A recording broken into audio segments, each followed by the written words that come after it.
Hi friends, அஸ்ஸலாமு அலைக்கும். நான் உங்கள் ஆர்எஸ் பேசுகிறேன். எல்லோரும் எப்படி இருக்கீங்க? அல்ஹம்துலில்லாஹ் நல்லா இருக்கேன். இன்றைக்கி நம்ம என்ன வீடியோ பார்க்க போகிறோம்னா 10 பவுன் தங்கம் வாங்க சேமிப்பது எப்படி, அதை பற்றி தான் ஃப்ரெண்ட்ஸ் பார்க்க போகிறோம். வாங்க வீடியோக்குள்ளே போகிறோம். வீடியோக்குள்ளே போகிறதுக்கு முன்னாடி சேனலை சப்ஸ்கிரைப் பண்ணி சப்போர்ட் பண்ணுங்கள். அப்போ தான் எனக்கு ஒரு மோட்டிவேட்டடாக இருக்கும். உங்கள் ஃப்ரெண்ட்ஸ் அண்ட் ரிலேட்டிவ்க்குலாம் ஷேர் பண்ணுங்கள் ஃப்ரெண்ட்ஸ். இந்த வீடியோ பிடிச்சிருந்தா லைக் பண்ணுங்கள். ஓகே, வாங்க வீடியோக்குள்ளே போகலாம். 10 பவுன் வாங்க நம்ம சேமிக்கிறது எப்படி. எல்லா வீடியோலையும் நான் சொல்கிற மாதிரி நமக்கு மெயினாக தேவையானது கோல்டு ஃபிக்ஸ் பண்ணணும். இப்போ நம்ம பெண் குழந்தைகள் வச்சுருக்கோம். பெண் குழந்தைகள்னாலே மெயினாக பார்க்குறது நகை, கோல்டு. தங்கம் இருந்தால் தான் அதுக்கு தனியாக பொண்ணுக்கு மதிப்பு இல்லை, தங்கத்துக்கு வந்து மதிப்பு இருக்குது. அந்த மாதிரி மதிக்கிற தங்கத்தை நம்ம வந்து ஒரு கோல் ஃபிக்ஸ் பண்ணி வருஷத்துக்கு 1 பவுன் வாங்கியே ஆகணும் அப்படின்னு சொல்லி நம்மளே வந்து திரும்ப திரும்ப ரீமைண்டர் பண்ணணும். அதாவது ரீமைண்டர் மாதிரி மனசு சொல்லிக்கணும். நம்ம ஒரு வருஷத்தில் ஒரு நகை 1 பவுன் வாங்கணும், அதை எப்படியாவது சேவ் பண்ணணும் அப்படின்னு சொல்லி அதுக்காக நம்ம வந்து ரீமைண்டர் பண்ணிக்கிட்டே இருந்தால் தான் நம்மளோட இலக்கை அடைய முடியும். இன்றைக்கி நினச்சிட்டு ஒரு வாரம் கழிச்சிட்டு நம்ம செய்யாமல் விட்டோம்னா அதை வந்து நம்மளால் செய்ய முடியாது. அதனால் அந்த இதை மறுபடியும் திரும்ப நம்ம வந்து அன்றைக்கான அமௌண்ட்டை நம்ம எடுத்து வச்சா மட்டும்தான் நம்மளால் வந்து சேவ் பண்ண முடியும். ஏன் இப்படி சொல்கிறேன்னா, இப்போ நம்ம 2012 நான் 1 கிராம் வாங்கினப்ப ரூ. 2500 இப்போ அந்த 1 பவுனோட ரேட்டு வந்து ரூ. 20,000. அதே 2024 12 வருஷத்தில் 1 கிராமோட ரேட்டு ரூ. 6,715 வந்துருச்சு ஃப்ரெண்ட்ஸ். அப்போ டோட்டல் அமௌண்ட் எவ்வளோ இருக்குன்னு பாருங்கள். 54,000. 1 பவுன் ரூ. 20,000 எங்கே இருக்குது, ரூ. 54,000 எங்கே இருக்குன்னு பாருங்கள். அந்த ரூ. 54,000 நம்ம கொடுத்தாலும் நம்மளால் கோல்டு வாங்க முடியாது. ஏன்னா இதுக்காக ஜிஎஸ்டி, வேஸ்டேஜ் எல்லாம் பே பண்ணி கிட்டத்தட்ட ஒரு ரூ. 60,000 இருந்தால் மட்டும்தான் நம்ம கையில் வந்து அந்த தங்கத்தை வாங்க முடியும். அப்படி கோல்டோட ரேட்டு எவ்வளோ இன்க்ரீஸ் ஆகிக்கிட்டே இருக்குன்னு பாருங்கள். சட்டுன்னு குறையுதுன்னு சொல்லுவாங்க. குறைஞ்சப்ப நமக்கோட ரேட் எவ்வளோ குறைஞ்சிச்சு, கிட்டத்தட்ட ஒரு ரூ. 6,350 கிட்ட வந்துச்சு. வந்து ஒரு வாரத்திலேயே நமக்கு வந்து இந்த ரேட்டுக்கு வந்து வந்துருச்சு.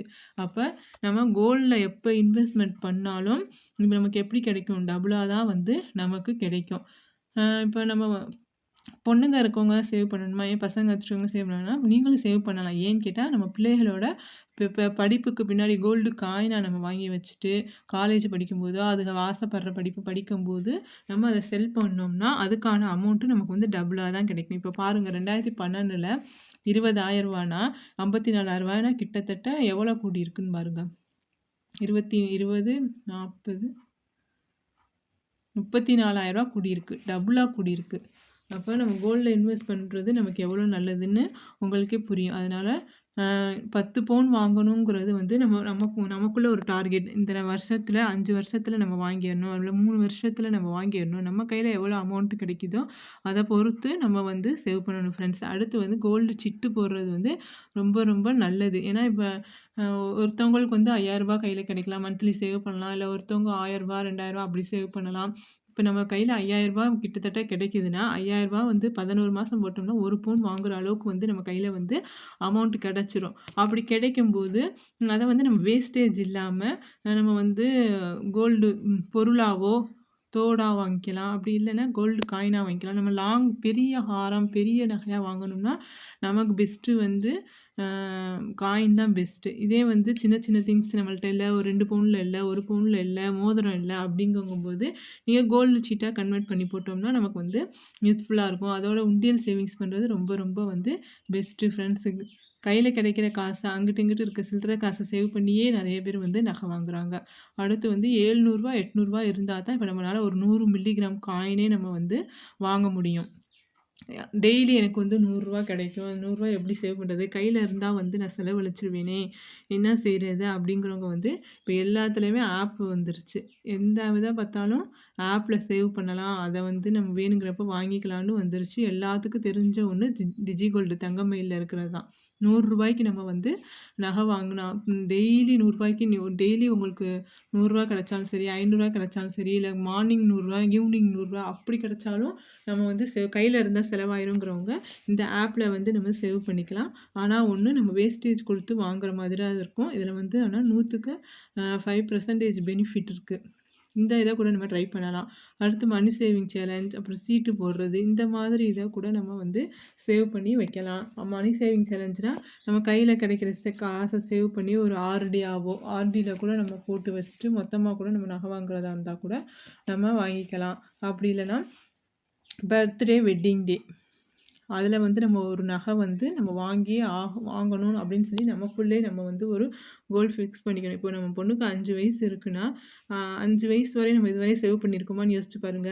ஒரு 1 கிராம் சொல்லுங்க. ஒரு 1 கிராம் வாங்கியிருந்தா கூட, இப்போ நம்ம 5 வயசு ஆயிருச்சு. நம்ம கையில வந்து 5 கிராம் தங்கம் நம்ம கையில இருந்திருக்கும். இதே ஒரு பவுனா நம்ம சேவ் பண்ணியிருந்தோம்னா, இப்போ நம்ம கையில வந்து 5 பவுன் நகை இருந்திருக்கும். ஆனா நம்ம வந்து அத பத்தி யோசிக்கவும் இல்ல, அத பத்தி கண்டுக்கவும் இல்ல. பிள்ளைகள்னா பிள்ளைக பாட்டுக்கு வளர்ந்துக்கிட்டே இருக்குங்க. அதனால நம்ம என்ன செய்யணும்னா, இந்த மாதிரி வந்து நம்ம பர்த்டேக்கு இப்போ ட்ரெஸ்ஸு வாங்கி குடுக்குறோம். ட்ரெஸ்ஸு வாங்கி குடுத்தாலும் ரூ. 1000 ரூ. 1500 போட்டு நம்ம வாங்கி குடுத்தாலும், அது எவ்வளோ நாளைக்கு இருக்கும்? அந்த ட்ரெஸ்ல போற காச கொஞ்சம் கம்மி பண்ணிட்டு, அதுகளுக்கு பின்காலத்துல உதவியா இருக்கிற மாரி நம்ம கோல்ட்ல நம்ம இன்வெஸ்ட் பண்ணோம்னா, பிள்ளைகளும் வந்து புரிஞ்சுக்கிற மாரி நம்ம எடுத்து சொன்னோம்னா, நமக்கு வந்து நமக்கும் யூஸ்ஃபுல்லா இருக்கும். நம்ம குழந்தைகளுக்கும் வந்து அது யூஸ்ஃபுல்லா இருக்கும் ஃப்ரெண்ட்ஸ். இந்த மாதிரி பர்த்டே, வெட்டிங் டேல வந்து நம்ம சேவ் பண்றத ஃபெஸ்டிவல் டைம் அதாவது தீபாவளி, பொங்கல், அக்ஷய திருதி, ஆடி ஆஃபர் இந்த மாதிரி வர்ற டைம்ல நம்ம வாங்குனோம்னா, நமக்கு வந்து டபுள் பெனிஃபிட்டா இருக்கும். ஆடி ஆஃபர் அந்த மாரி கிஃப்ட்டுக்கும் கிடைக்கும். வேஸ்டேஜ் இல்லாமலும் நம்ம வந்து வாங்கிக்கலாம். இந்த மாதிரி ட்ரை பண்ணி பாருங்க. இந்த பர்த்டே வரைக்கும் சேவ் பண்ணி வச்சுட்டு, அந்த மாரி டைம்ல நம்ம வாங்குனோம்னா, நமக்கும் யூஸ்ஃபுல்லா இருக்கும்.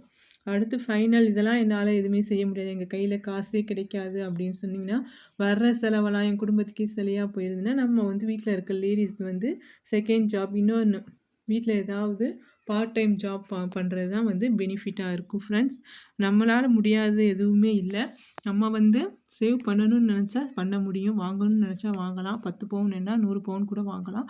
அது நம்மளோட கையில தான் இருக்கு ஃப்ரெண்ட்ஸ். ஓகே இந்த வீடியோ உங்களுக்கு யூஸ்ஃபுல்லா இருந்துச்சுன்னா கமெண்ட் பண்ணுங்க. பாய்.